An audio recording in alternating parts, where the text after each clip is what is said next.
Hai, jumpa lagi di ruang belajar bersama Itikam. Setelah kita belajar teori, apa yang dimaksud dengan perlakuan panas?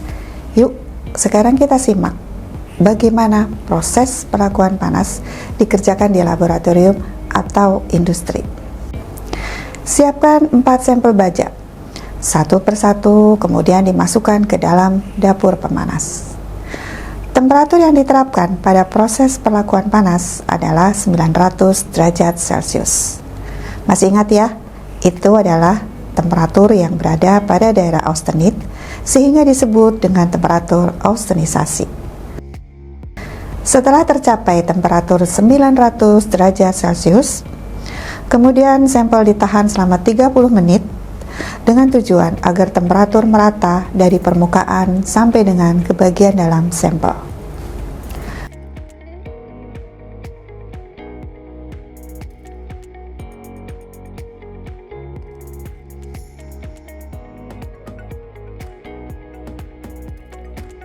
Selanjutnya, sampel dikeluarkan satu persatu.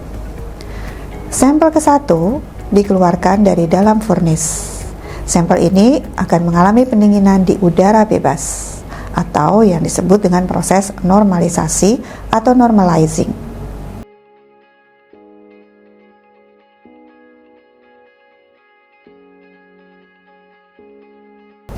Sampel kedua dikeluarkan dari dalam furnace dan langsung dicelup ke dalam oli. Selama pencelupan dilakukan pengadukan agar pendinginan merata sampai ke bagian dalam sampel.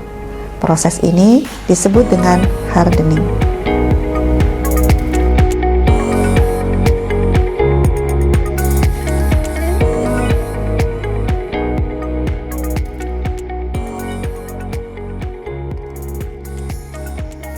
Sampel ketiga dicelup ke dalam media air sambil dilakukan pengadukan. Volume air harus cukup loh agar pendinginannya merata. Proses ini disebut juga dengan hardening.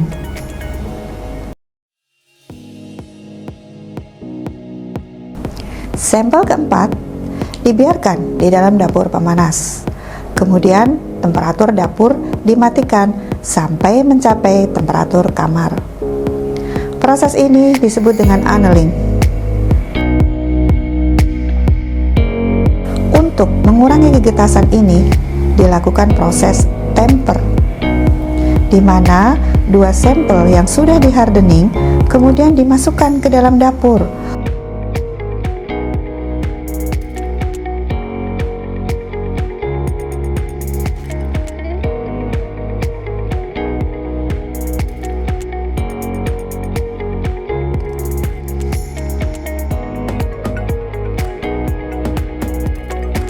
Untuk dilakukan proses pemanasan kembali sampai 350 derajat Celcius selama 30 menit.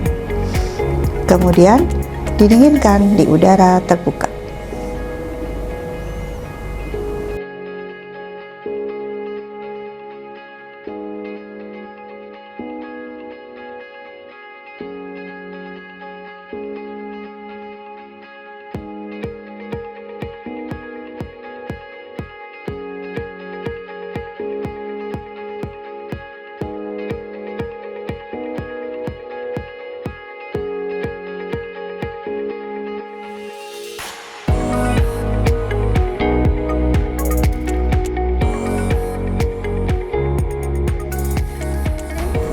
Tahap pertama dari pengamatan metalografi ini adalah proses pengamplasan, di mana sampel diamplas dengan grit yang kasar sampai dengan yang halus secara bertahap.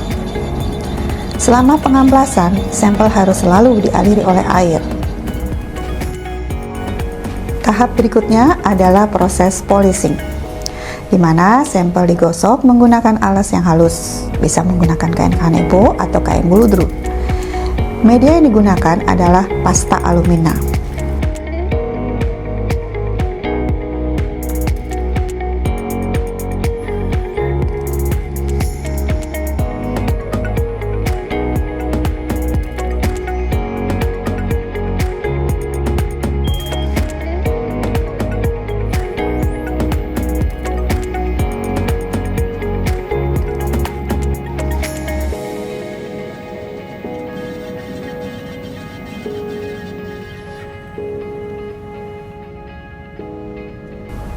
Setelah selesai, sampel dicuci dengan air. Tahapan ini dikatakan berhasil jika permukaan sampel mengkilap seperti cermin, di mana kita dapat bercermin di permukaan tersebut.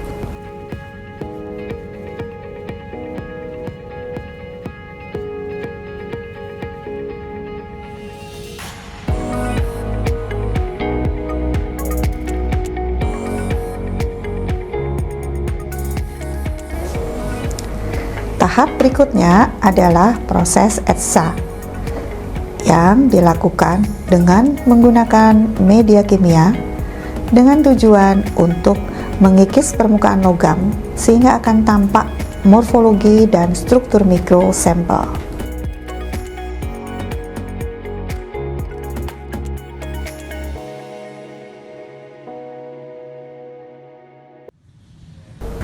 Nah, sampailah kita pada tahap akhir, yaitu pengamatan struktur mikrosampel. Sampel diletakkan di bawah lensa mikroskop optik atau elektron. Perbesaran dapat diatur disesuaikan dengan kualitas struktur mikro yang muncul. Demikian video pembelajaran berupa praktek yang dapat dijadikan panduan tambahan untuk mengerjakan tugas-tugas proyek mencari solusi untuk industri manufaktur. Sampai jumpa pada video-video praktek lainnya yang lebih menarik. Terima kasih.